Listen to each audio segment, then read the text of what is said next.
All parts of this day was my favorite session. So it's difficult to say this is my favorite session and not sound like, Yvonne, which one do you like best?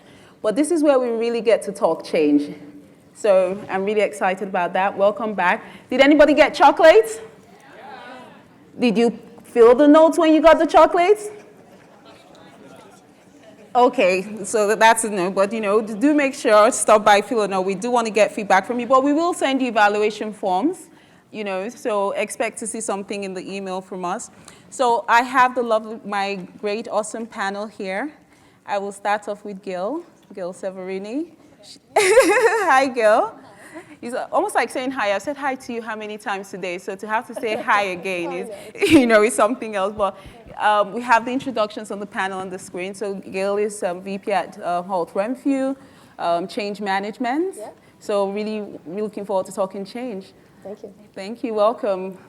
And we have Laura Fisher from RBC, VP HR Shared Services. Welcome. Thank you. And we have Dr. Stephen Murphy, Dean Ted Rogers School of Management. Welcome. Hello, thank you. Glad to have you here. And we have finally Helen Wang from Scotiabank, VP IT Lane. Welcome, guys. Let's give them a round of applause. They're taking their time to be here.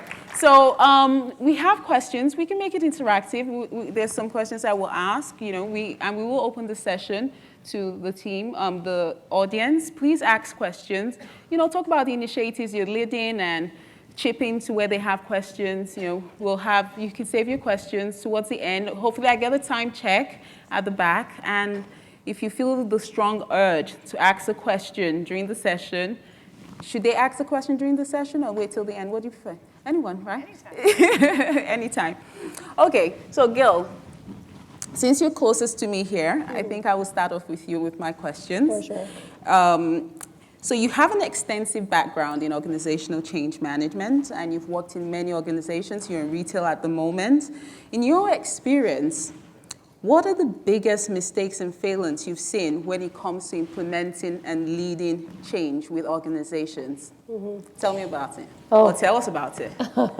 Well, thanks, Yvonne. That's a great question that you came up with. I really didn't want to lead with mistakes and failures. I think any of us who have been involved in change have had our fair share of mistakes and opportunities for learning. So, I think of the various times when change has not gone according to plan, in my experience, it's usually because we either didn't start early enough, we didn't start high enough in the organization, or we didn't do change long enough. Mm-hmm. So I think in many cases that comes down to a focus on operational leadership as opposed to change leadership, which I see as a distinctly different set of skills. And really want to commend you and your team for bringing change leadership to us here in Canada, because I think it is an important aspect for us to talk about. Mm-hmm. Most of the leaders that I've had the benefit of working with really want to succeed at change. Mm-hmm. Often when it's transformational and we're talking about burning platform changes, we're talking about organizations that have been successful in their industries for a long period of time. Mm-hmm. And I loved what Jeremy said about hunting and farming, right? Okay. So often we're talking about leaders who really succeeded at farming and helping them understand how to really amplify their hunting capabilities. And that's a change for them first, right? The whole notion that leaders go first. And you said something interesting. How many organizational change people do we have, people leading change initiatives? We have a few here. So you said something along the lines about, change isn't brought on board early. Mm. So, and I've experienced that as well. Change is always the last thing when they want to put out fires. So is it people don't believe that there's a need for organizational change management or change management as a practice? So you said something interesting there, actually, when you said organizational change management. Yes. So I think, in the last 10 years, we've seen a lot of developments in our field.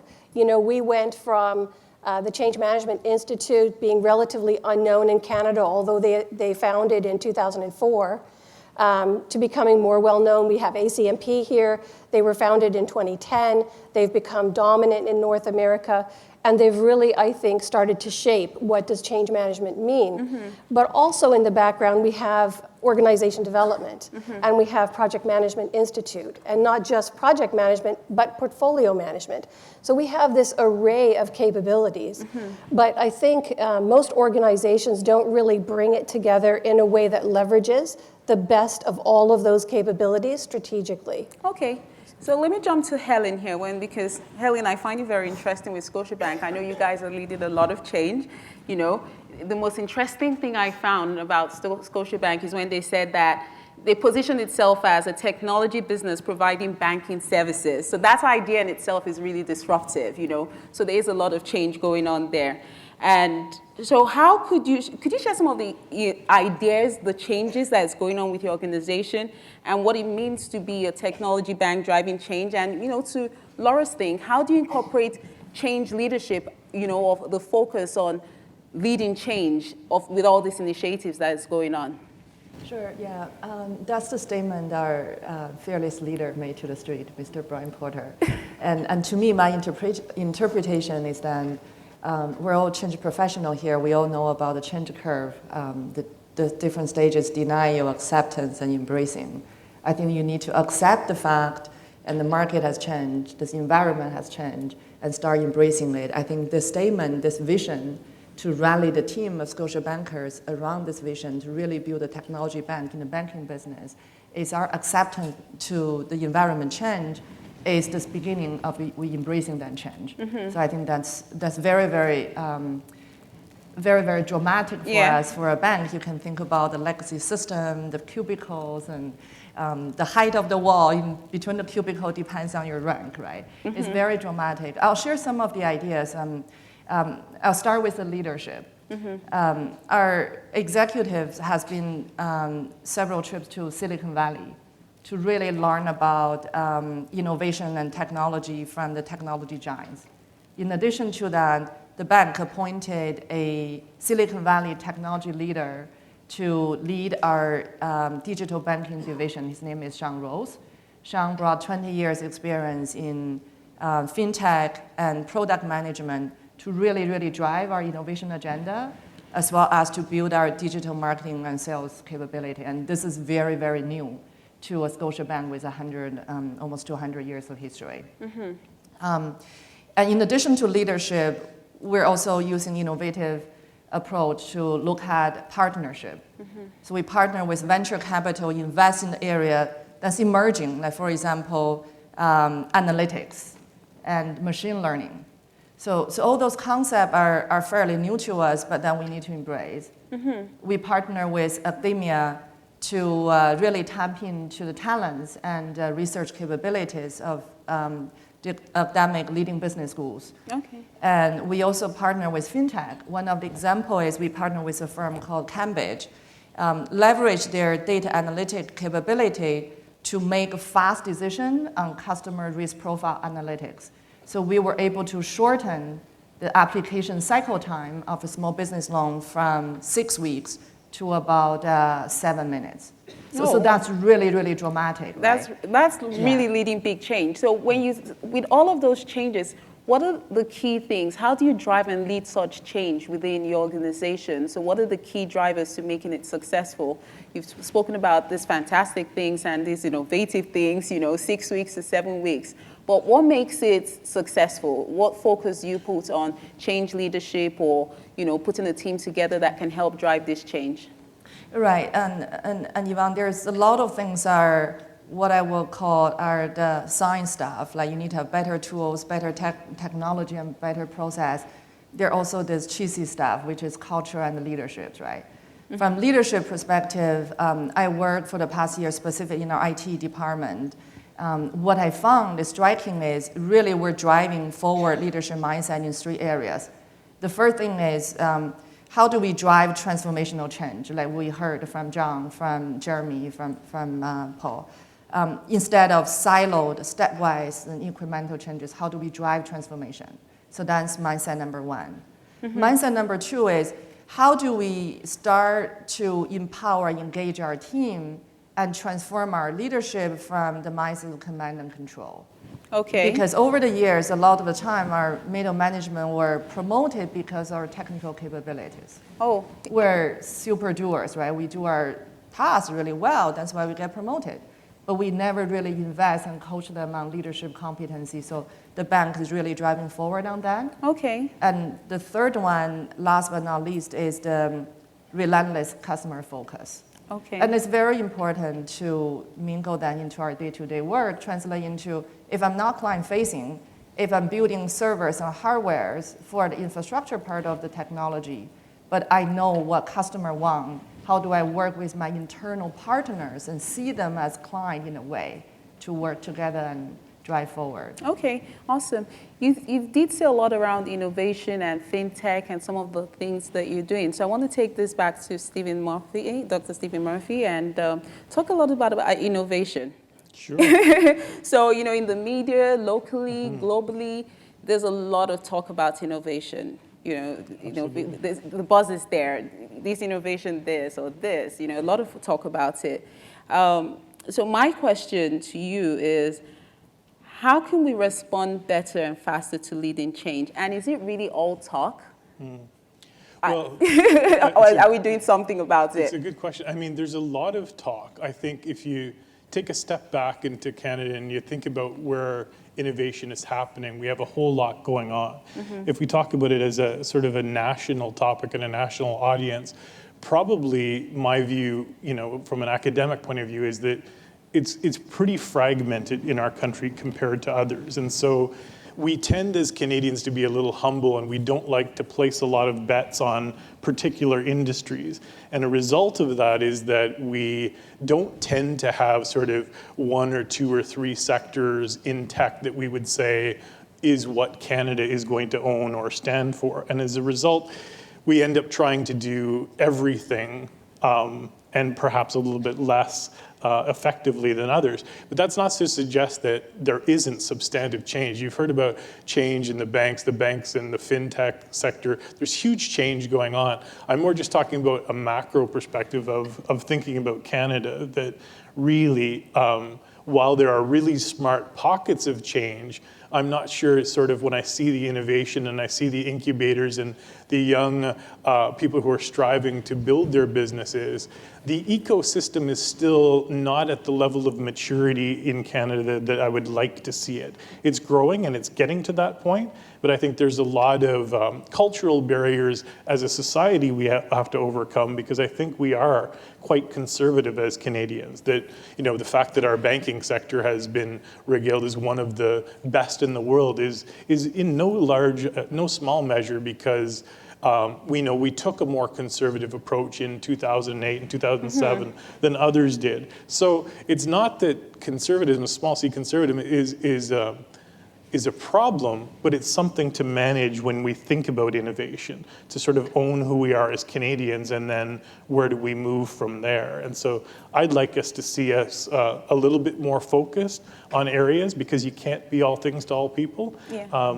So I see a bit of fragmentation. Yeah. Earlier today, we spoke about courage. John Maxwell mentioned it, Paul Alofs mentioned it, we spoke about courage. Yeah. Would you say, what would you rate courage? What's the ranking? Do we have the courage to go after those innovative ideas, to lead change, respond better and faster to it? I do. I think Canadians are as courageous as anyone. I think that we need to give people the tools and the ability to succeed, because courage on its own is a great thing, but unless you have the venture financing and unless you have the people around you that can help you to succeed, courage on its own is not going to get you there.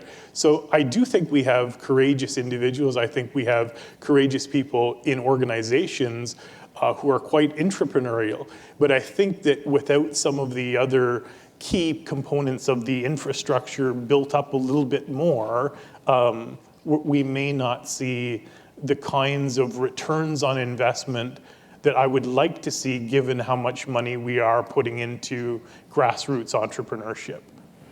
Okay, I was going to say something along the lines of, and maybe a little bit controversial, maybe not, is it the case, should we be waiting for it or should we be going after it? And is that maybe also an issue whereby you have a lot of homegrown talent that go to other countries in pursuit of, their dreams, and, they succeed there because they get better funding there. So what should we be doing? Should we wait for, more opportunities and the venture capitalists, or should we just pursue it and make it happen? Well, so my heavy bias is that we pursue it, right? So I strongly view that, that it's the role of both industry and government to be talking about, what are we doing in innovation and where do we see? And we do see the federal government, in all fairness, that they've created these super clusters. One could argue still we haven't, narrowed the field down, and they're going to narrow it down a little bit further.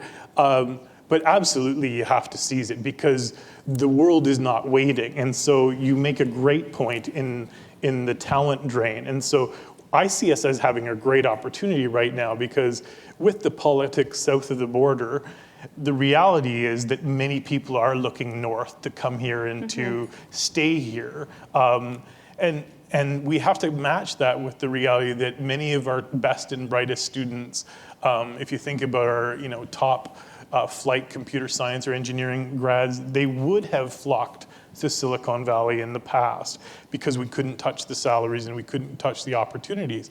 I think there's a real moment to seize right now. Okay. And I'd like to see us seize that. And I think there are some signs, some pockets that are trying to do so, but I'm not sure it's as coordinated as I would like to see. As it needs to be. So that's why there's more buzz at the moment, or there's some buzz trying to bring everything together. That's right. there is some buzz. Yeah. Okay, so Laura, the next one is to you. So is small organizations are often said to be more nimble when it comes to responding to change. They can move much more quickly. With RBC being one of the largest employers and, largest organization, how is it able to respond to change and market demands in a very timely manner to help it maintain its market leadership position? What would you consider to be the key success factors for organizations to lead and respond to change, looking at RBC and just generally? To not become Blockbuster. Is my mic on? Yeah. To just not become Blockbuster, I would say that we have a very healthy paranoia about staying relevant and being relevant. And I think that, relevant is not just from a client perspective or a business perspective, but it's for our employees and for our communities. Yeah. I think we have roles to play in Canada because of our size and globally. Frankly, we're in 38 countries. That we have a responsibility, and we feel that responsibility, and helping Canada become the hub for innovation, and how can we leverage what we do every day to make that happen. And in terms of success factors, there's always kind of three things I think you need to think about, and I think it's the weaving together of those three things that really makes a difference. And when you think about it, we heard a little bit about it today. If you think of strategy, structure, and culture. It can't just be one thing. You can't just have a strategy and think you're going to get there or be market leader just because you have a strategy.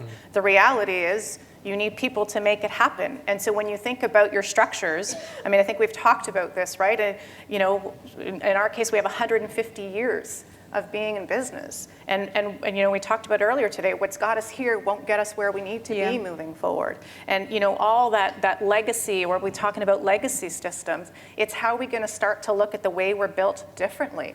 We keep talking about agile. Well, how do you do that when you're not used to doing that? And then, when it comes to culture, you can put whatever strategy you want out there and whatever structure you do, but if your culture is flying against what your strategy is, you're never going to get there. And so it's the weaving together of those three pieces that will determine your success and ultimately your outcome. And for us, that creed that Jeremy talked about, or vision, again, across 38 countries and 80,000 employees, our purpose is to help clients thrive and communities prosper. And every single of the 80,000 people know that. And that is what we call our purpose and our guiding light. And so when I talked about being relevant, it was relevant to our employees, our communities, and yes, as a business and to our clients. Yeah. So I love that you talk about creed and having that common vision and purpose to which you do it. And just taking this back a little bit, I've worked in large organizations and I've worked in small organizations. Yes. In the smaller organizations, you had an idea, Right. you could just walk into the CEO's office and Right. tell him about those Right. ideas and make it happen. You know, you could respond quickly. And they say, oh, that's a good idea, let's put it in place. But I think of, the big organizations, the RBCs, the Scotiabanks, the whole, really big organizations where you don't have, they say you have the open door policy. Every CEO tells you, yeah, my door is always open, but hey, how many times is it really open? So with that big type of organization, what kind of things do you do to make decisions faster, to respond to change faster? An idea comes and make it happen. What kind of things can people put in place to help them, overcome some of those barriers, to be more responsive? Yeah, and I really think it comes down to leadership. I mean, I think, we talked a lot about having the vision, right? It's one thing for a leader to talk about it, but the reality is in most of our organizations of large scale, you have a huge piece of middle management. And it is really that middle management layer that if you want to impact 80,000 people, it's great for the CEOs to have ideas and great for the executives to have ideas. But the reality is the people managing the largest portion of the organization is middle management. And that is often the stopgap of what happens. That's where everything gets stuck, right? Is that middle management layer. So it is about being deliberate around the people leadership training and how you're doing that. Certainly I have lived through several transformations. And again, there could be big T or little t, it doesn't matter. I've worked in smaller parts of RBC in the insurance space where it feels like a much smaller company. But scale at the end of the day really doesn't play a part. It's how you're leading the change. Okay. And in my experience, regardless of what part of the organization you're in or the size, it's how are you getting to that middle management layer. So if I have a senior management team today that's comprised of 8 leaders, they're pretty senior leaders in the organization. But the reality is I have 70 leaders beneath them who then work with 500 people around the world. And it's that group of 70. And I think the other thing that we've talked about today, and I think John talked about this, is leadership is changing. And so what's happening and what you're finding is that middle management layer, but even my own senior leadership team, we're all going through the change at the same time of what does leadership mean in an agile environment. It is different than what we're used to doing. It's not black and white. It is not static. How do we get people leaders who have been people leaders doing subject matter experts and being content leaders to now managing in a world that's gray? And we are all going through that in the same time. So you have to be relentless and you have to be deliberate as a leader to constantly be weaving all the pieces together for people. And what I actually think is a core competency moving forward is for leaders to be great integrators. How are we stitching the pieces together that it doesn't feel like Agile's over here, design thinking is over here, and change management? It's how are all these pieces beginning to weave together so that we could truly get the outcomes that we desire. Awesome. And that takes me back a little bit to Helen. So, because Helen, you IT lean, so technology lean. So there's a lot of talk around agile. We have agile, and you've been in the industry in technology and, other areas other than the technology industry. So one of the things I want to say for you, agile and the word agile, I'm sure everybody's heard the word agile term, right? Agile, everybody, I know we have a few agile people here. There's a lot of it talk about, and it's another buzz we find in the IT world, when it comes to leading projects or leading change initiatives. And what would you say about agile? Is it our friend? Is it our foe? Or is it just a fad? Because when I hear agile, I remember RAD, rapid application development way back. Am I aging myself here, by talking about RAD? But when I see agile, RAD is the first thing that comes to mind. So is it our friend, foe, or is it a fad? That's a fully loaded question. It is whatever you want it to be, whatever you make it to be. In my mind, and I'm a believer of agile, is the concepts are very simple. So it's friend. So to you, it's friend. Not quite.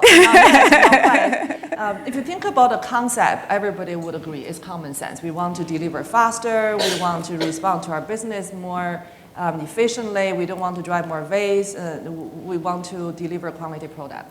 But how do you execute in a complex IT world, especially in a big bank like Scotia? Our IT organization is 10,000 people globally, full-time and contractor included. It's hard, right? So the beauty about Agile is it takes the common sense and provide a level of discipline so you can execute with some discipline. Some framework, there are different ways of doing Agile. You have Scrum, you have different methodologies, but the idea is it gives you some level of playbook to say, oh, you need to have a small team, they're self-organizing, you have a Scrum Master role, you have a product owner role, you write stories, you determine your minimum viable value, and then you have a daily practice. You have your routine, right? You have stand-ups, you have Kanban board, you put sticky on them, and then at the end of a sprint, you discuss your retrospective, lessons learned, and things like that. So it gives people something to anchor on when they drive the change to be more, to have a high velocity and better quality in delivery. From that perspective, I see it definitely as a friend. It's not a fan. We're here to stay because it's help us to tackle the way we work. However, there are a lot of complexity than just building a small agile team, right? For example, I really, like Laura, you pointed out, leadership mindset. If I'm a director before, I manage a group of directors, a group of developers, I'm the boss. Now I manage a group of agile teams. They all self-organizing, working with their product owner, making decisions. What is my role? So that is a problem we have to solve. And then we have the agile teams, but the agile team live in a corporate ecosystem. What if our finance department, the funding process, the business case process is still waterfall? Yeah. Then how do I deal with it? Right. What if a work coming in needs many regulatory initiatives, need many agile team application area to work together? So how do we have portfolio Kanban? Those are the things you need to problem solve. If you don't solve it well, Agile will become a foe. We really need to embrace it, but manage it carefully. Okay, so that's interesting. I speak to a lot of people on the ground, and not a lot of people, but I speak to a few people who are into Agile, and there's a love-hate kind of thing there. You find that, people feel, oh, they've just, yes, we're expected to do this, and they lump it on them, do this is the new drive towards it, we're going to respond better and faster. It's all about Agile. But you raise a good point as well, where you say it could be a foe, depending on how it's incorporated. And I want to take that back to Gail. So let's talk about the Agile as a methodology versus Agile as a culture, as an Agile organization versus Agile. So what are some of the things you see when it comes to implementing or using Agile within organizations? So, when Agile started becoming a sort of buzzword, I tried to do a bit of research on the technology side because I'm not actually a technology person. And what I found really fascinating, and I'm sure there are people in the room who know more about this than I do, was the Manifesto for Agile and the 12 principles that Agile technology development is based on. And if you have a chance to go back and have a look at that, it's really worth it because those principles for Agile software development actually can be applied to almost anything. And that really takes us to Agile culture. So things like being flexible, things like being experimental, things like rapid iteration. Those are sort of key principles that we can apply to the way we operate as individuals and as organizations generally. So I think there's a big opportunity there. And I'm just going to add one short sort of comment. And in the spirit of Jeremy's advice, I'm going to throw away the answer that I had yesterday and really wanted to amplify something that John Maxwell was saying that really resonated with me, which was, great leaders, and particularly great change leaders, I think in my experience, at least those who I was really willing to follow into the great pits of transformational change, were those who really loved their people. I think at an individual level, if we care enough about our people to make it safe for them in change, to make it safe to not be perfect the first time, and to help them through, and we throw away that ridiculous mantra of change the people or change the people. I think if we help them through the change, we believe in them, we validate them, we have confidence in them, we walk with them, I think that can make our organizations agile. But as always, what it comes down to is we have to change ourselves first. Personal That I think leadership. sort of woke me up again this morning when I was sort of, you get in change and you get sort of desensitized to it, and you get into your methodology and you kind of start working that methodology, and you kind of forget that we're actually talking about our colleagues and our friends and people who we need to be successful. Okay. So that really sort of reminded me of how important that is to Okay. be agile. So talking about agile, I kind of think a little bit entrepreneurship, because the entrepreneurs are said to be on the go, fast going. So I want to take this to Dr. Stephen Murphy. You're well known as a strong advocate for entrepreneurship and innovation. What role would you say entrepreneurship, or let's say entrepreneurship, because we have entrepreneurs and we have entrepreneurs or people within the organization. So what role would you say that plays in being more agile or leading innovation generally, or leading change? I think as people have said on the panel, I think it can play many different roles, depending on the culture within which it's embedded. So certainly the notion of entrepreneurship and entrepreneurial thinking can be in an organization, can be in a startup. I'd be curious in the audience, how many of you have heard the term fail fast? Right? And how many of you are rewarded to fail fast? A few of you are, a couple of you are. But I would say that sometimes those are the disconnects that you sort of look for, that what I see in the startups that I'm talking to quite regularly is there is a culture where that failing fast isn't just talk. It's really about how do you do rapid prototyping. It's really realizing, okay, we got up on our feet because we learned that problem. How are we going to move on? In organizations, what can sometimes be the case, and as we heard, it can be in pockets of the organization, and maybe not the pockets that are always trying to be as innovative, that the reality is that sometimes failure isn't as embraced as we would like it to be still. And so I think that as leaders, we need to really sort of champion that cause and have very demonstrable wins in that area so that people can see that this individual really was uncompromisingly going toward an end, and they didn't succeed, but as an organization, we rewarded them, and the learning was X, Y, or Z.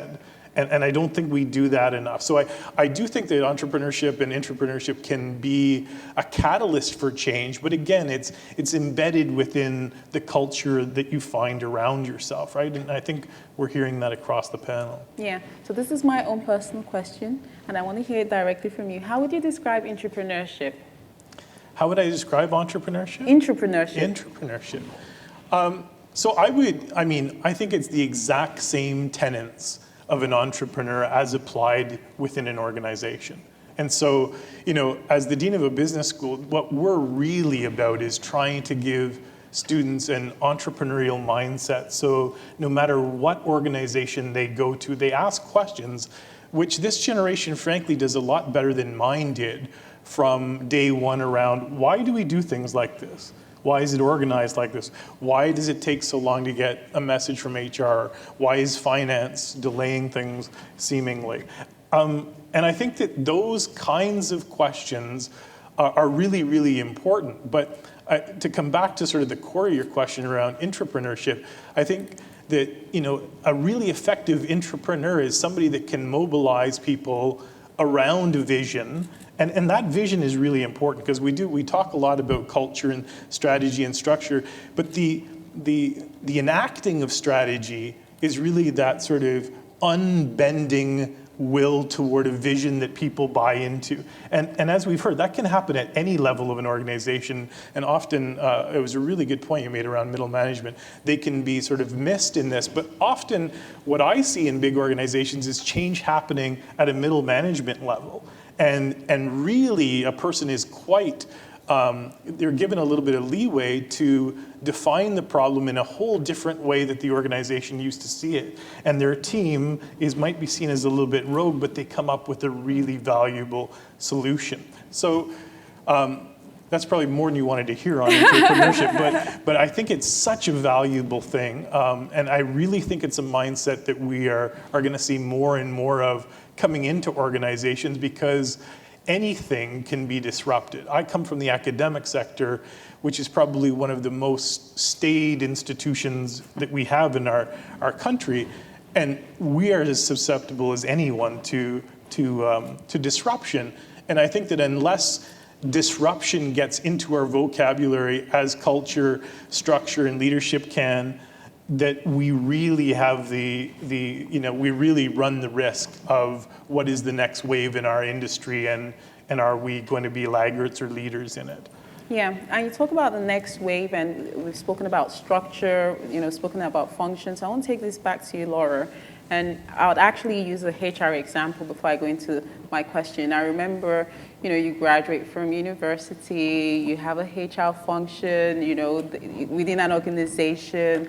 They interview, they're responsible for you, they're responsible for your training. There was that hands-on approach, and it's evolved. Like, for instance, your HR shared services, HR, the role of HR has evolved. Right. And you could say that's the same with organizations. So when you look at organizations, the pace at which change is taken and the need for organizations to respond very quickly, how is this affecting job roles, job functions, organizational functions? Whose responsibility is it really when it comes to leading change? Yeah, I think it starts with leadership, and I think, again, John Maxwell started to talk about that, about how it needs to start at the top, and it starts with the people leaders first. In terms of functions and roles, everything is changing at a very rapid pace.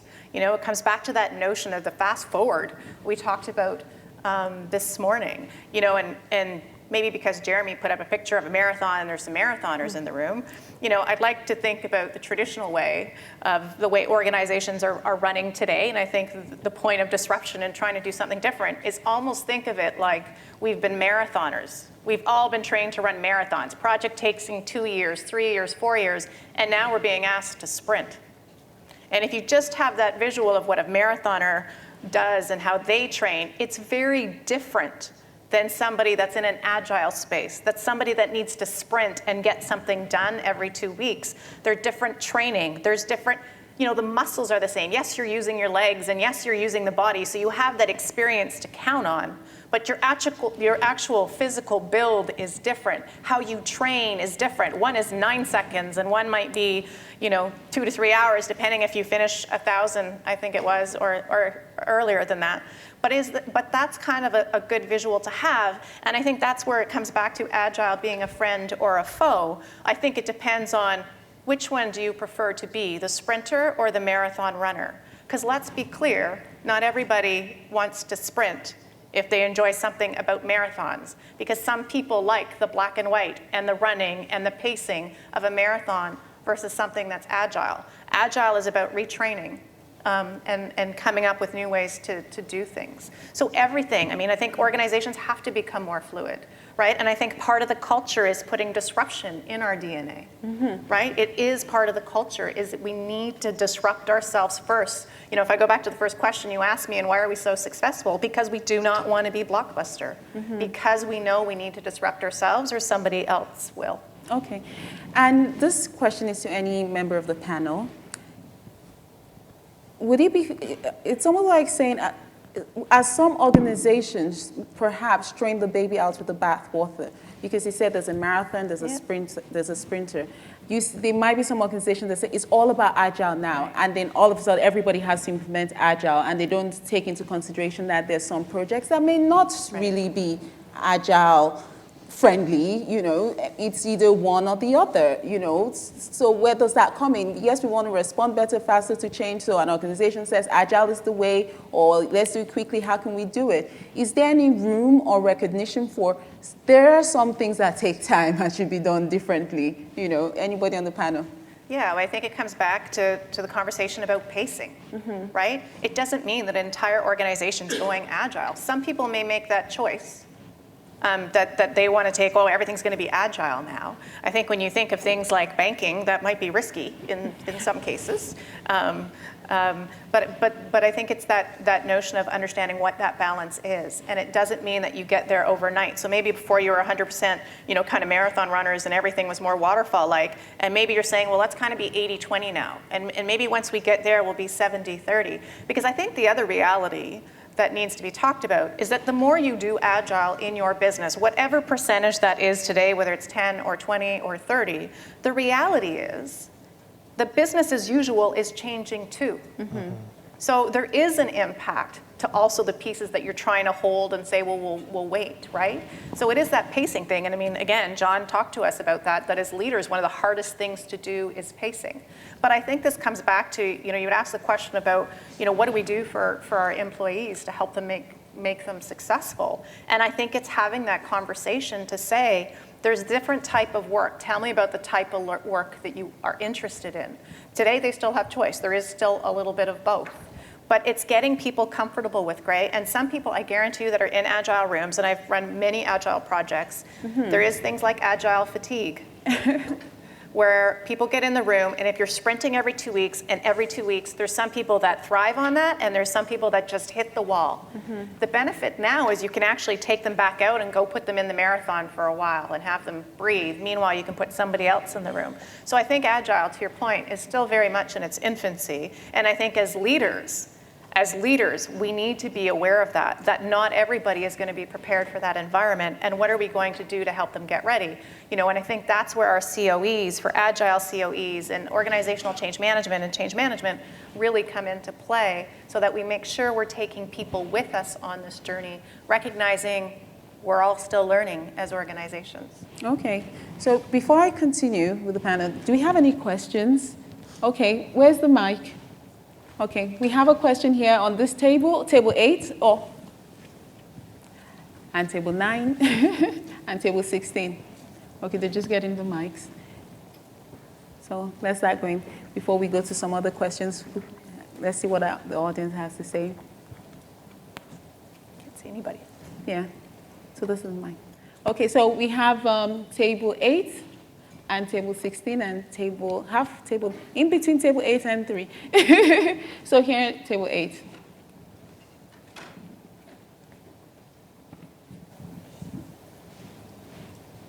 Hi, my name is Danielle Thibodeau. I work for Aptex. Yeah. This is a question for Laura and Ellen. What comes to mind in terms of your favorite tip to align middle management? Especially, you talked about that you have people around the world. So what's your favorite tip? Do you want to start? Sure. I think my favorite tip, thinking about some of the fundamental leadership mindset we're driving, if I have to pick one of them, is really how you drive transformational change. The world is changing. We have to jump on the bus, right? Regardless you're senior management or middle management, you have to look for changes to improve yourself, to empower your people, to align with the strategy and the vision of the company, to be relentless customer focused, have to look for change. How do you make it happen? How do you make it happen? How do you make it happen? So let's go back to what I do for the past year. Myself and my team has been leading a lean transformation.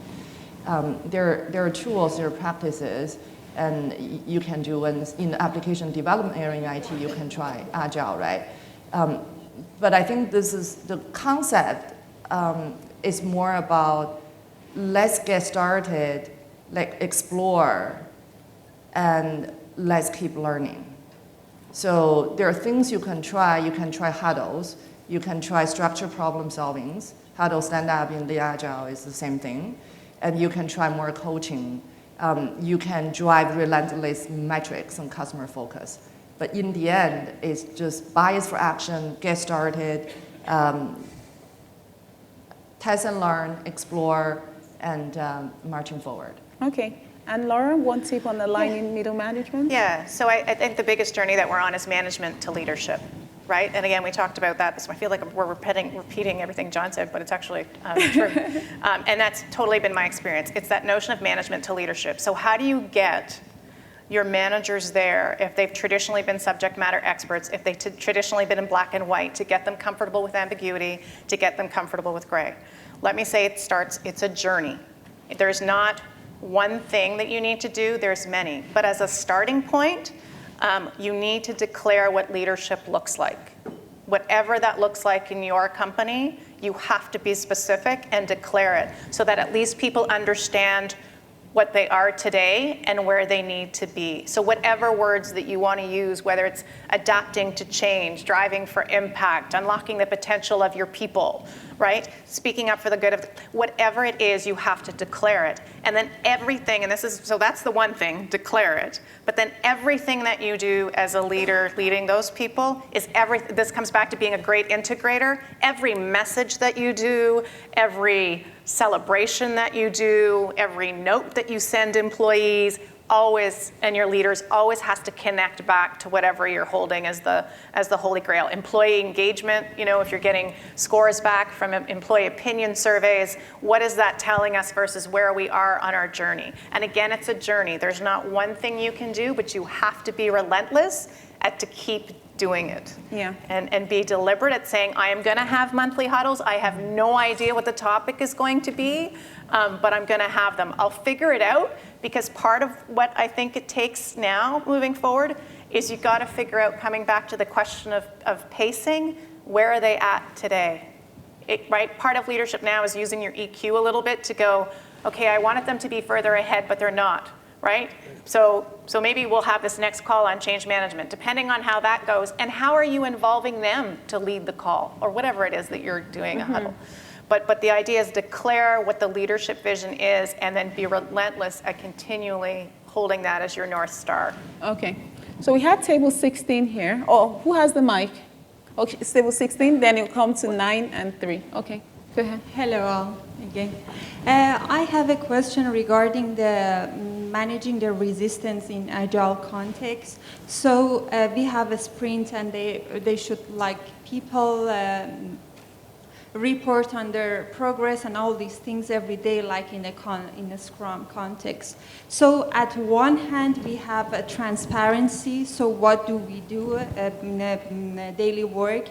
And on the other hand, we have trust. So how did you address, because I find these two terms like trust and transparency don't go together always in an agile context. So, sorry. I want to know that, how did you see that in your experiences, and then people resist to be transparent and they don't trust each other to report on daily basis to each other? So how did you address these two different contexts, that like how we make the transparent environment but people can trust? It's different from culture to culture, so I want to know that how did you address that in a Canadian organizational culture? Thank you. Who wants to take I it? can take a first shot. Okay. In this case, I can be very specific. I do have a specific tip, is that it depends on what will be the manager doing with the result of the transparency. Let's say if the transparency said, Helen, you are lagging behind. You didn't complete whatever the story you were supposed to finish. What do you do about it? You say, oh my God, you're not working well. What's going on? Like, your performance is so low. Or you can say, what's happening there? How can I help? And what is the problem? Let's work together to help you catch up. So that behavior from a leadership perspective really earned the employees' trust of the transparency. Yeah, and I think you have to, coming back to failing fast, I also think as a leader, you have to let people know that you're going to fall and scrape your knees, and that that's okay. Trust will never get fostered if you're not transparent, right? So when you think of, a great book is 5 Dysfunctions of a Team, it all starts with trust. And when you're in agile rooms and they're really small, boy, that group better work together well, or whatever you need to get off the ground will not get off the ground. So trust is paramount, right? And I think trust can actually be built through transparency. It means putting the elephant on the table, right? And sometimes maybe you have to bring in somebody to facilitate those conversations. But unless you have these teams, and that's why I talk a little bit about agile fatigue, trust can only be built through transparency. Okay.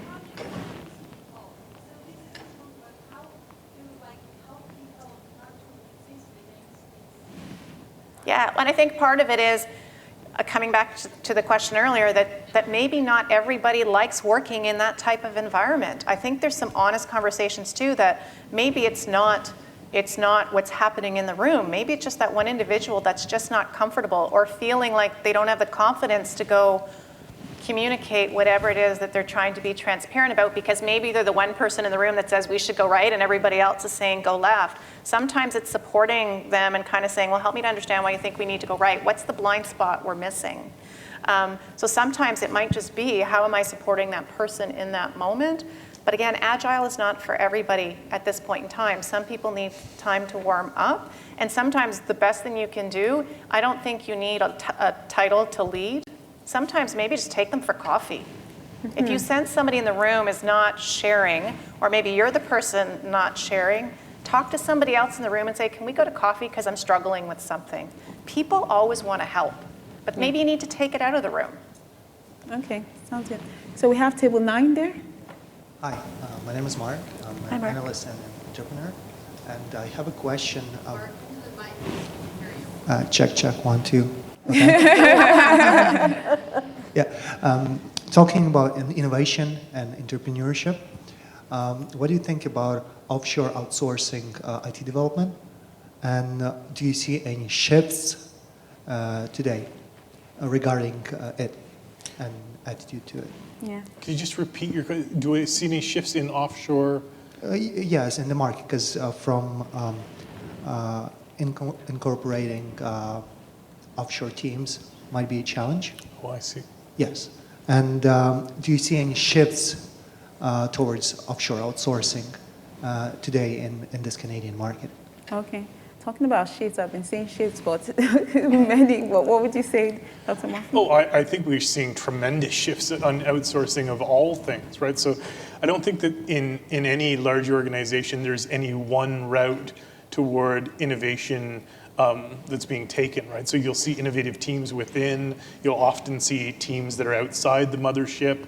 It's not uncommon to see parts of innovation outsourced to other places. I think that that's part of the agile world that we're talking about, that various functions go to places where we think that they're going to have the most effect.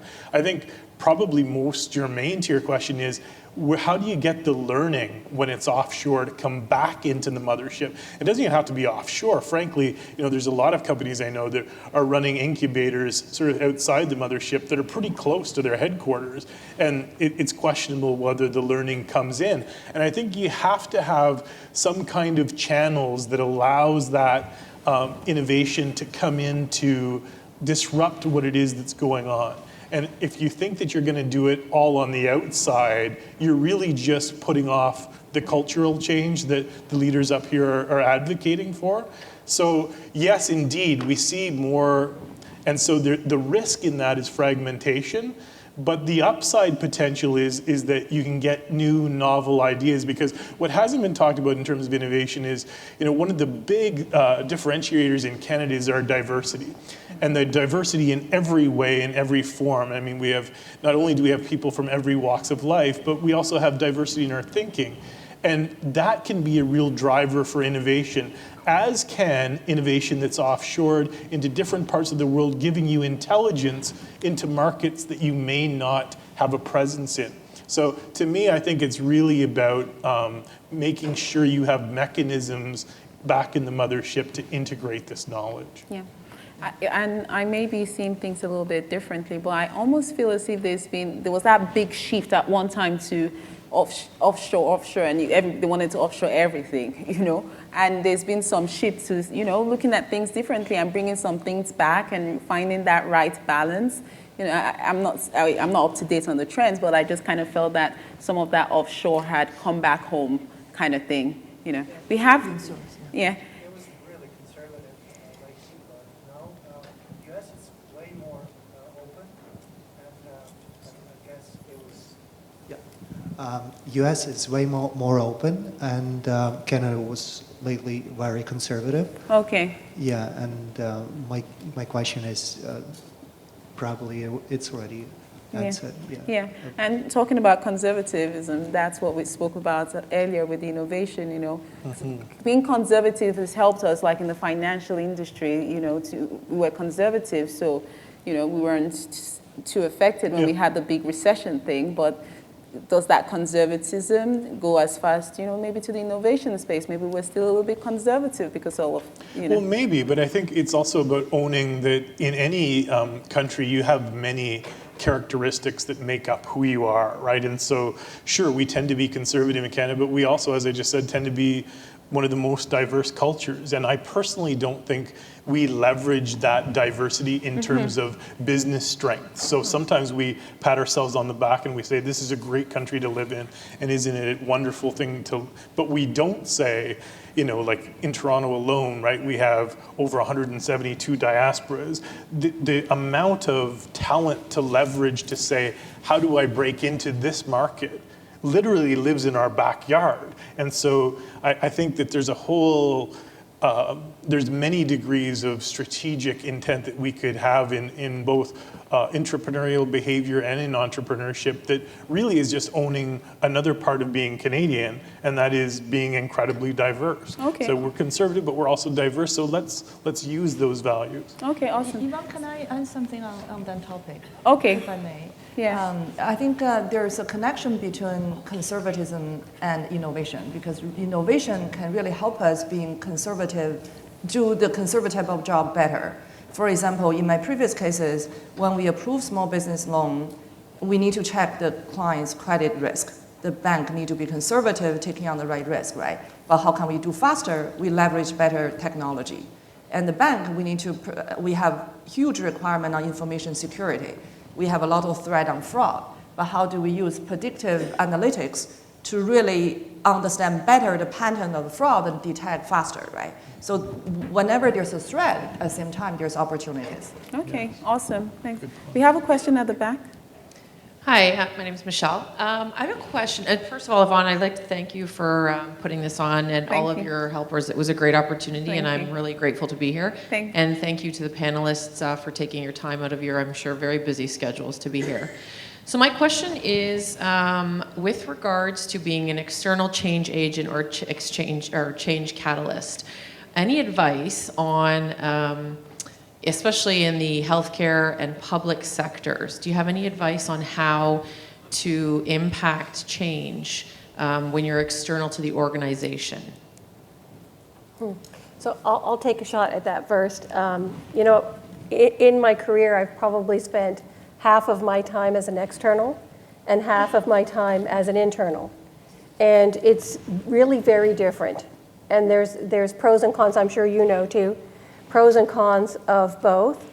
As an external, I think you have the advantage of objectivity that insiders in the organization have lost sight of. Whether or not they recognize that you have objectivity is a slightly different thing.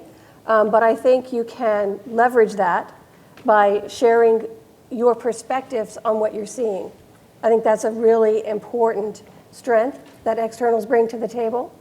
I think the other thing is that it's really hard to be a prophet in your own land. And what happens is, pardon me, what happens is people get to know you, they see your foibles and your mistakes, and they stop seeing you as somebody who knows something about this area. And I have to remind myself too sometimes about my colleagues. Like, I work with some really tremendous talent. And I think as an external, you have the opportunity to do two things. And that is, one, be that prophet from the outside who says, here are the things that I've seen in my travels that might be useful to you. And that can either bring new ideas to the table or lend credibility to what's there. I think the other thing that you can do is validate the good work that people are doing on the inside. And validation generally as a sort of tool is such an important thing that we can do for people anyway, but for an external, I think that's a really important thing to bring. Yeah, and we're going to come to the question through on the table, but what I would like to add to Gil, because I do external consulting, is, and I heard this from Paul Alofs, he said it very aptly in another session where I had listened to him, and it was specifically to public sector in terms of how can you go and lead change. Because public sector, if anybody's worked in public sector, it's a little bit tricky when it comes to leading change.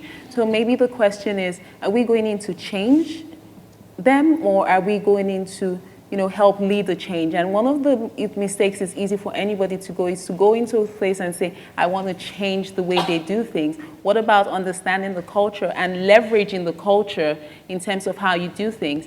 Most change people, experts would know that you go into an organization and the first thing you try to understand is the culture of the organization. That's the very first thing. You go in, what's the culture of the organization, and how can I use this to my advantage? Sometimes we go in and say, oh, they're resistant to change, oh, it's hard, and we try to change their mindset, but sometimes we can actually go in and say, what is the culture of this organization, and how is it best to get things done within this type of organization? So that's usually some strategy I use as an external when I go into organizations. So, table 3 here, we have somebody right here in front. Hi, my name is Tahira Shigani. I'm with RBC as well. And again, thank you right across, Yvonne, for your courage to put this together. It's just amazing. So I'm going to present a scenario, and I'll open to the panel in terms of whoever would like to respond. But we talked a lot about middle management, which agreed is critical. There's sometimes, though, that middle management is really excited. Like, they know what's needed. They're willing. They know that they want the change to happen. They don't necessarily maybe feel empowered to make it happen. And they know that leadership needs to do something different. What would your advice be to those in middle management that know that want to tell their senior leaders that things need to happen differently and they'd like to work in a different way? What advice would you give to them? What should they be saying to their leaders to help their leaders focus on changing culture? Okay, who wants to take that? I don't know if I should answer this. I feel like I should be last to answer this. Maybe, so who else wants to have a go at it? I will, but... Do you want me to? Yes, go ahead. So, I mean, I think that it's an interesting problem, and it's one that many people face. And I think that, senior management, you don't reach some epiphany where you suddenly know everything. So I think the key as a middle manager is to understand what is making your boss tick. How are they seeing the world? How is he or she viewing things? And I think to the extent to which you can frame what you want to do that helps to bring it toward that goal, maybe in a way that they hadn't thought of, that's the best case scenario, right? When you can somehow align. The tough part of your question is when you can't align, and what do you do? And I think that there's a lot to be said for doing it anyway, right? And begging for forgiveness. And I think there's a lot to be said for, that you explain that, this is something that we're doing in the good interest to drive toward a goal that we all understood. And you beg for forgiveness in doing so. So it's a more risky take, but I personally think if we're talking about disruption, that has to be a serious option. Okay. Laura? I think Laura's team is dying to know the answer to this I don't work with them anymore. You're money. We'll talk tomorrow. No, I'm just kidding. But I think to that point, like we can't fix what we don't know is a problem, right? Whether it's in the Agile Lab, and we talked about the trust and transparency, we're not all-knowing. And many middle management, I think, might want to aspire to go up. And so I think the courage to bring things up is part of the journey and part of the growing. And yes, I have battle scars from those moments too. But that's where resiliency is born. I think that's where you learn to fail fast. How would I do it differently the next time if it didn't go so well the first time? Can you build a guiding coalition? Are you the only one that thinks that differently, or are 5 or 6 people thinking that differently too, right? Yeah, so find a way, right? It's easy not to speak up. Mm-hmm. But as a leader, I don't care what level, you have a responsibility and an obligation because you made the choice to be a leader. Yeah. Hear, hear. And I like what you said about guiding coalition. The reason I like it is take it back to making it, I don't want to simplify this and make it theoretical, but when you look at leadership, which is what we're talking about, leading change today, leadership can be it's also communication. Mm-hmm. It's also about putting our points across. It's also because sometimes we have this idea and we just want to go and share that idea, this is how it should be done, and position it as we feel it should be. And sometimes we don't take that opportunity or that to take a step back and understand who we're communicating this to and how to position it in such a way that they buy into the idea. So many of us as change management professionals, we know the importance of buy-in. So two people can communicate the same idea, but somebody can communicate it in such a way that they get buy-in from their leaders, and some people can communicate it in such a way that the leaders don't see buy-in. And perhaps another thing about leadership that is kind of a myth is positional. You have to be at the top to be leading, but sometimes we lead our managers, we lead our leaders. You know, leadership can be sideways, from the bottom, from the side. So sometimes we have to lead and guide them towards making those decisions that may favor us, you know, or get us to, you know, where it is we want. Any questions? Okay, we have 2 questions here. We have table 7. Here.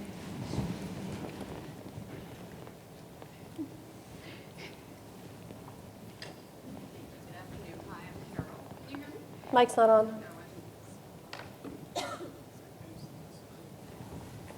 Hi, I'm Carol. Now Yeah. you can hear me. Yes. I appreciate that you brought up diversity because I work for a municipality, City of Markham, so hopefully no one's recording this. No one will report me. And the fact is I use a lot of outside vendors, so I'm thinking about our HR and educators here. And one of the challenges we're having, and believe me, I work really closely with the vendors for learning and development, is potentially their lack of ability to change and recognize diversity. So I'm wondering, you know, because we have a demographic that's very well established in this city and in Markham who aren't necessarily recognizing, addressing, or representing all of the diversity in all of its shapes and sizes. So how are you addressing it? And what advice would you give for working with these vendors who maybe are a little bit old school, shall we say? Okay, who wants to take that one? So I have spent time working in the vendor space, currently have some vendors now, but also from a sales perspective and stuff. And I think that's where you make the choice to say, do we really want to do business if we're not aligned? So in the same way you have your creed internally, whatever you're striving for, you want to make sure you're aligned with organizations that are on the same path, right? And line up to your values. Because if they don't, I think you have to make a choice. Is this the vendor we want to do business with? Or do you make the choice to say no? And those aren't always easy choices, but I think that's what it comes down to, staying true to your values. Okay. And I do introduce the fact that diversity is important. So I would ask Rogers School, what are you doing to diversify your instructors?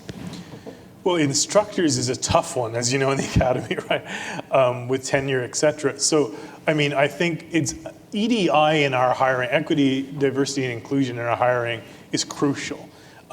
There's no doubt that in the last 10 years, there's been a greater focus on that. But our hiring committees now are really examining, do we reflect the students that we represent? And so that change, I think, will take place. It will take some time to evolve. So I think that for us, on many sides, the toughest part is the tenured professor scenario. Right? When it comes to other outsourcing, I would agree that you want to make sure that your tenets of EDI are linked up with your marketing campaign. If you're outsourcing to other different sources, you want to be living your values, and to the extent that you aren't, you need to be addressing things that we all have heard of. Like, we have to be on top of subconscious bias, and we have to be providing the training, and so I think that that's a really important thing for us. We like to think that we're the most diverse business school in Canada, so it's something that's on my mind daily in terms of the ongoing training, the ongoing thinking, because you're never on top of the problem. You always have to be viewing it as something that there's more to learn and more to expose people to. And I think that that's the way that you lead toward change. Okay, awesome, thanks. We have table 6. And then we take 2 more questions, then we will come back to the panel to do a roundup. So table 6. Hi, my name is Jessica. I work for the public service as well, Ministry of Agriculture and Food. when it comes to thinking about change in a bureaucratic environment, I thought I would ask a number of senior leaders, what's your view of holacracy, where it's self-management and self-decision making of a team? And could that system actually work? We're considering disruption a lot today, and is that a system that could actually function, where a team is structured and there's less management and there's less decision making actually happening from a top, and that structure is maybe disrupted? Okay. Maybe I can take the first crack. Yeah. I definitely, it can work. You need to put enough support so people not only have the will but also the skill to execute them, right? For example, we encourage teams to self-organizing, but we need to clearly point to the vision and objective, have good metrics, and also bring the transparency up at a more appropriate timeline, and be able to look at the result and judge the performance. So there are a bunch of guardrails we need to put together and really train the people and bring up the skill set and mindset, encourage them to be self-organizing. Okay.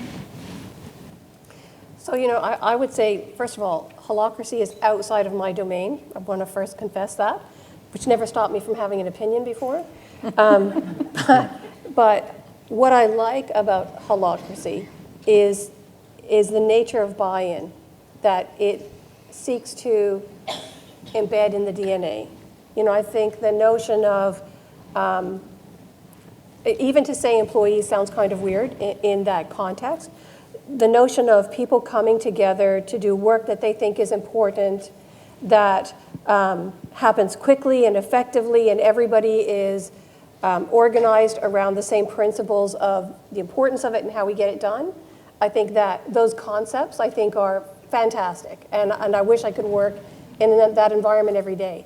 I think for any organization that I've ever worked for that had started as a command and control type of culture, to try and move to holacracy is daunting to say the least and nightmarish to say the most. So, anyone who's really considering that should do a lot of research first and talk to people who've done it before. But I don't think you have to go that big to make a difference. I think you can integrate some of the principles that you might like out of that structure into your organization in smaller ways. Okay. Thanks. So I know we have one from the ACMP table and then 15. So number 15. Okay. All right. Afolabi is my name, and I'm with Scotiabank. So, Laura, this question is for you. So we see a lot of change going on in different spheres of life today. We talked about agile. We talked about disruption, innovation, rapid process automation. We see the trends where a lot of computers are coming to take normal human jobs today, and then you see a lot of roles, a lot of people becoming unemployed as a result, or becoming unemployable on the one side. But on the other side, you see a lot of opportunities emerging where people are retooling to take up new jobs that are evolving as a result of that disruption.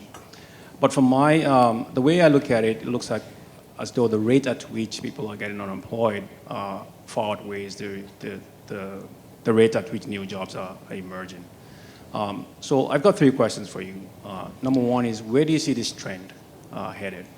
So that's 1. And then 2, where is the role of this corporate social responsibility in all of this from a human resource standpoint? And my last question is, where do you see the role of government legislation as an intervention in all of this? Sorry, I didn't catch the last one. What was the last part? The last question? The role of government legislation as an intervention in all of this disruption. Oh, wow, that's a lot of questions for one person. Yeah, I'll start with, so I'm going to remember them all now. Just a second. So yes, roles are changing. I think, again, if you talk about automation or robotics, I think that's here. Part of it is you're not going to be in business if you don't do some of that stuff. So then you look at the impact, I think, to the masses. I think, the other thing is people leaders, coming back to this, what do you do with people leaders? I think as a leader, we have a responsibility and an obligation to make sure that we're being transparent with our employees and having the conversations. I also think the onus is on the employee, so to be relevant and stay relevant, right? So I think as leaders, we need to have that honest dialogue about, I remember in banking when we used to process checks, and people thought that was their dream job, was to go key punch all the checks that used to pass through the machines. Well, they're all digital now. But if that was your dream job and the only thing you ever wanted to do, some of that is where's your responsibility in order to stay relevant? Now, I think part of us is let's talk about what some of those opportunities might be. We talked a lot about support and change and what does that look like. So, the conversations that I always have with my teams has been, you choose. We'll bring things to you. So to the point of robotics and automation, I run an HR operations business for the organization globally. And, we're actually training existing employees in robotics. Now, that wasn't something we were doing 6 months ago. So to the point of opportunity, I also think that's on each of us to see, do we see it as fear and as a threat, or do we see the opportunities? And I think part of it is just talking to people and understanding, where are you? How are you feeling? And let's talk about what's happening and what's going on. Do I think the trend is going to continue? Yeah, because I think the world is, all you have to do is, I think everybody in here probably has been on their cell phone at some point today or looking at it. Technology is all around us. I don't think the work environment is immune to that, right? I think that would just be, we'd be blockbusters, right? I just don't think we can have that view. In terms of the government, I don't know enough really to comment on that. It's not, I wouldn't say that that's my area of expertise.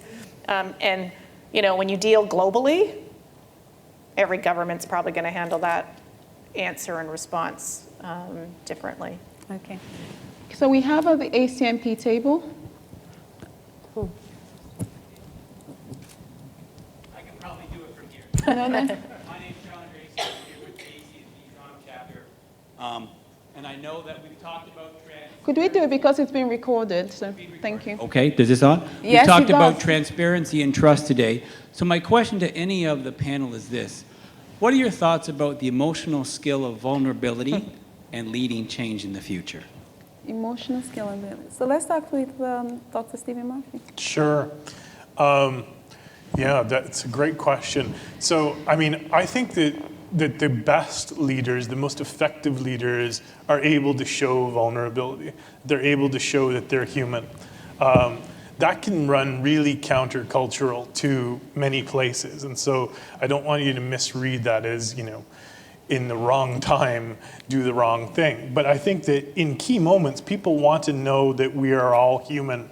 And I think if we've talked about anything today, is that the pace of change is so rapid that all of us are struggling to keep up with it, that we're all preparing for an uncertain future. So the notion of the all-knowing sort of leader at any level of the organization doesn't resonate with me. And so I think if you are able to show vulnerability in terms of, you may have a knowledge gap, you may have an experience gap, you may have a lot of things, and are quite open to your employees about that, I think they see you as a real person, and they see themselves as people that don't need to be perfect as well, and development opportunities happen, and the organization grows. I think this notion that we all haven't felt the imposter syndrome at some time is a crazy one. So I think that organizations are most healthy when they foster an environment for vulnerability.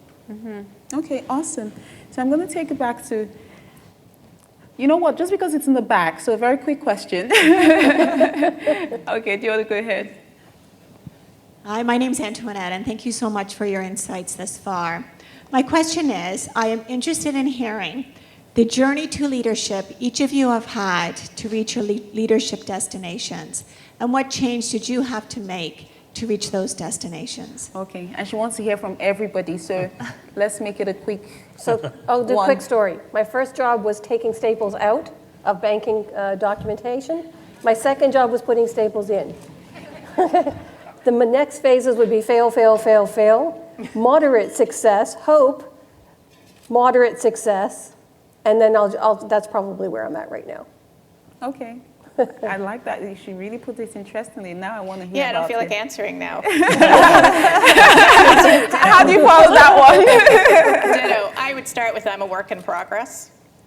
I think, it's always somewhat intimidating and never easy to answer is when you sit in front of employees and they want to hear your career journey. They think because you have a title, you must be successful. And I would say that, again, it takes the falling down and scraping your knees and getting back up. I have the battle scars from not doing it. So, I think, to the point earlier today, a lot of it is about self-awareness. I can tell you, when I started in the organization, I am highly introverted.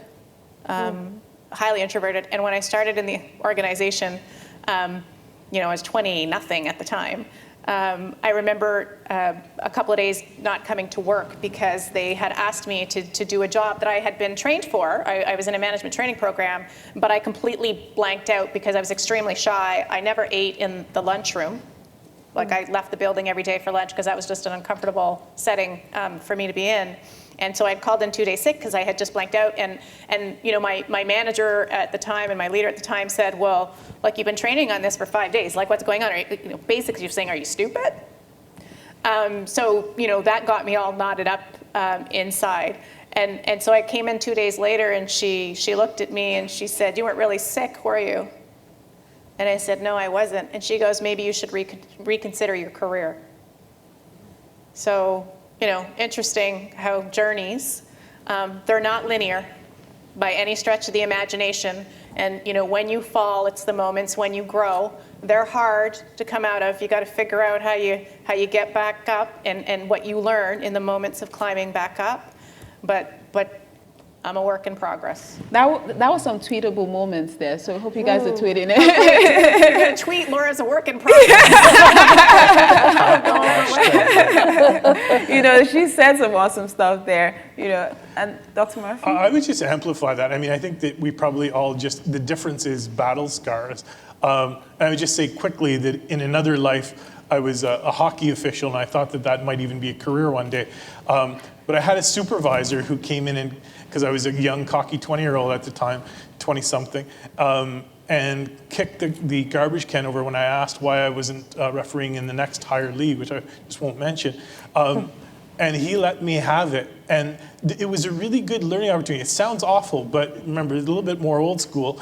And the learning opportunity was, don't ask the question if you're not ready for the answer, right? And that has really stayed with me, that there's no use in pursuing something until you really have all of the necessary skills. And he knew that I could probably get there, but I needed more seasoning, and that stayed with me. Okay, and Helen? I will share a little episode of my personal growth and transformation journey. So I started my career on the capital market trading floor. The trading floor is a very dynamic environment in a bank. Everything is go, go, go. If this is wrong, go fix it yesterday and tomorrow, whatever, no question asked. But after a few years, I got opportunity to work in the bigger bank environment and also start to lead a relatively larger team. And then I realized my behavior need to change. I need to say, wow, you did such a great job. Everything is so good. Just this little thing, if you can do even better. So I first was frustrated. Why I have to say all those preamble before I get to the core? and then I realized this is actually whatever business we're in is a people business. Yes. We really need to pay attention to build that relationship, help other people to be successful. Now I'm doing a change management job. I'm helping and coaching leaders to be successful.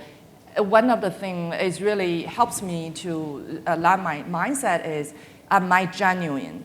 Am I authentic? Am I acting in the best interest to helping the leader to be successful? I think that will really has helped me, and I hope help you as well. Yeah, you know what? I think that was a great note to close it on, because I was going to say what was the closing note, but I think the panel has really been awesome in answering some of the things that we'd love to hear about. Even I think you rounded it off nicely, Helen, when you talk about the people focus when it comes to leading. If you can get the buy-in from people, if you can touch on the people's hearts, they will follow. You know, when John talked about that pinnacle of leadership and influence, is when people just want to follow you, people just respect you, they trust you because you've touched on their hearts. People will follow people who they trust and believe in, and they will do the job. They will go the extra mile, you know. So I think the panel has done a great job today. Wouldn't you guys agree? You guys have done a good job. And we want to appreciate you, so hang on a second. You guys have done an awesome job, so everybody join me in appreciating them a little bit, you know. Helen, this is for you. Thank you very much. Thank you. Now I'm happier. I'll do whatever you ask me to do. I like that. I like the sound of that, you know, whatever. And this is for you. Thank you very much. Thanks. And as I'm walking, I just hope I don't trip. Oh. No, I'm kidding. I'm kidding. If I trip, that's okay. That would be the perfect way to end the day. Thank you very much. And Gail, this is for you. Thank you. Thank you. Thank you. And it doesn't end there. We have to present from one of our gift sponsors, and this is only for the ladies, sorry, but we have this from one of our sponsors, Fiona, and this is for something that every entrepreneur lady and entrepreneur lady should have. It's a subscription box, it's a new service, and we're honored to present it to all of our lady panelists. Wow, so honored. Thank you. So thank you, Fiona. Where's Fiona? Fiona, stand up and let everybody see you. This is a lady who's giving the gift. Thank you, Fiona. Thank you. Thank you. So thank you so much to our panelists, and I really want to say thank you to the audience. You guys have been awesome. I am so glad, so happy, and you know, with the way things have gone today, you know, there's been such an awesome learning experience for myself, you know, to learn from the panel and with all the awesome speakers we had today.